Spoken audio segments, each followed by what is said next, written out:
અંકલેશ્વર શહેર રેલવે સ્ટેશને પિરામણ ચર્ચ તરફ જતા વીટી કોલેજ ચોમાસા દરમિયાન અતિ બિસ્માર બન્યો હતો. વાહનો મસમોટા ખાડાને લઈ પલટી મારી જતા હતા. સ્કૂલ રિક્ષા ખાડામાં પલટી મારી હોવાના વિડીયો પણ વાયરલ થયા હતા. આ વચ્ચે સ્થાનિક રહીશોની ડ્રેનેજની સમસ્યાના નિવારણને લઈ રોડનું નવીનીકરણ પાછું ઠેલાઈ રહ્યું હતું. જિલ્લા પંચાયત હસ્તગત માર્ગ અને મકાન વિભાગના અંદરમાં આવતા માર્ગ અને નગરપાલિકા દ્વારા જિલ્લા પંચાયત માર્ગ અને મકાન વિભાગ સાથે તાલમેલ કેળવી નગરપાલિકા દ્વારા ભારે વરસાદમાં નુકસાન પામતા રોડની ગ્રાન્ટમાંથી 600 મીટરના ડામર રોડ માટે 20 લાખ મંજૂર કર્યા હતા.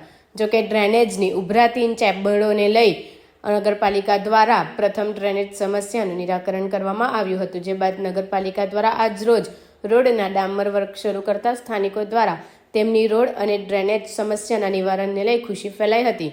પાલિકા પ્રમુખ લલિતાબેન રાજપુરોહિત, કારોબારી અધ્યક્ષ નિલેશ પટેલ, સ્થાનિક સભ્ય સુરેશ પટેલની હાજરીમાં પાલિકા ઇજનેર રોડની કામગીરી શરૂ કરાઈ હતી અને ગુણવત્તાસભર અને નિયત કોન્ટ્રાક્ટ મુજબ રોડની કામગીરીની ચકાસણી પણ કરાવવામાં આવી હતી. નામે જવાહરલાલ ઈશ્વરલાલ મિસ્ત્રી, રહેવાનું green park society, railway station પાસે અંકલેશ્વર. આજે જે ડામરનો રોડ રેલવે સ્ટેશનથી ચર્ચ સુધી બનાવવાનું ચાલુ કર્યું છે એ બદલ હું અમારા વોર્ડ નંબર 9ના સભ્ય શ્રી સુરેશભાઈને અભિનંદન આપું છું.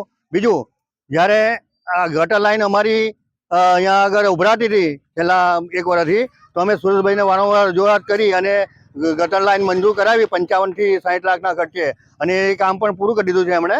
અને જ્યાં સુધી આ ગટર લાઈન કમ્પ્લીટ ના થાય ત્યાં સુધી આ રોડ બનશે નહીં. અને આ રોડ PWDના અંદરમાં આવે છે, છતાં પણ અમને રજૂઆત કરી સુરેશભાઈને કે ભાઈ આ અમે લોકો જઈએ છીએ, નગરપાલિકા માણસો ત્યાંથી આવ જાવ કરતા હોય છે, તો એમણે આ નગરપાલિકામાં રજૂઆત કરીને આ રોડ કામ ચાલુ કરાવ્યું છે. બદલ અમે સુરેશભાઈને અભિનંદન આપીએ છીએ. અને અમારી જે રજૂઆતો હોય તાત્કાલિક સુરેશભાઈ અમારી રજૂઆતો સાંભળીને કામ કરે છે. એ બદલ હું મારા સુરેશભાઈ વોર્ડ નંબર 9ના સભ્ય શ્રી સુરેશભાઈને અભિનંદન આપું છું.